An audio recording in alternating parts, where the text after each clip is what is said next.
அதனால ஆபத்து ஏற்படும். இன்னைக்கு என் ஜாதகம் இப்படி இருக்கு. நான் உங்க 2 பேரையும் விளக்க போய் அவங்க குடியிருந்த கோயில் எம்ஜிஆர் ஆயிட்டு என்ன நம்பி ஆராக்கிட்டாங்கன்னா எனக்கு எதுக்கு இந்த வேலைங்கிறேன். என் ஜாதகம் உனக்கு தெரியுமா? எனக்கு தெரியல.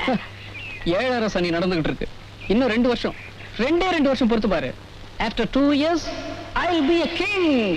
கேரப்பா கும்பராசியில் குவலயத்திலே ஜனித்தோன், நல்ல புத்தி வித்தையோடு நயவசன கீதம் உள்ளான், வெல்லுவான் பகையனைத்தும் விண்ணவரின் ஏவல் கொள்வான், சல்லாப நடையுடையான் தரணியிலே கீர்த்தியுள்ளானே.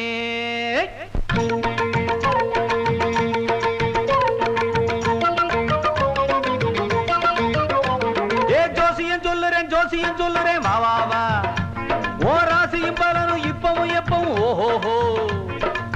ஜாதகத்துல சொல்லி இருக்கு, சங்கடம் எல்லாம் தள்ளி இருக்கு, ஸ்ரீதேவி வந்திருந்து தனம் தனம் வீட்டையும் தட்டுமப்பா, நல்லது கிட்டுமப்பா, சீக்கிரத்தில் சில்லற கொட்டுமப்பா.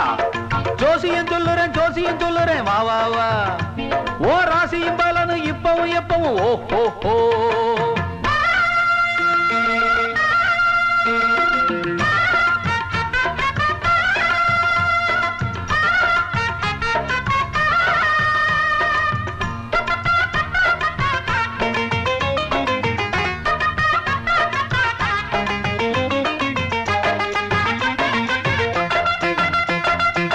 தெய்வமான ராமனுக்கும் நட்சத்திர கோளாறு, சொல்ல போன அதனால வனவாசம் போனாரு. ஜாதகத்து கட்டங்கள் எல்லாம் வெத்து கட்டம் இல்லையப்பா, வானத்துல எப்பவும் உள்ள நட்சத்திரம் தானப்பா. ஜோசியத்தில் உள்ள சங்கதிங்க விஞ்ஞானத்திலும் இல்லையப்பா, இத புரிஞ்சுக்கிட்டா தெரிஞ்சுக்கிட்டா கலக்கம் இல்லே. ஜோசியம் சொல்லுறேன் வா வா வா, ஓ ராசியும் பலனும் இப்பவும் எப்பவும் ஓஹோஹோ.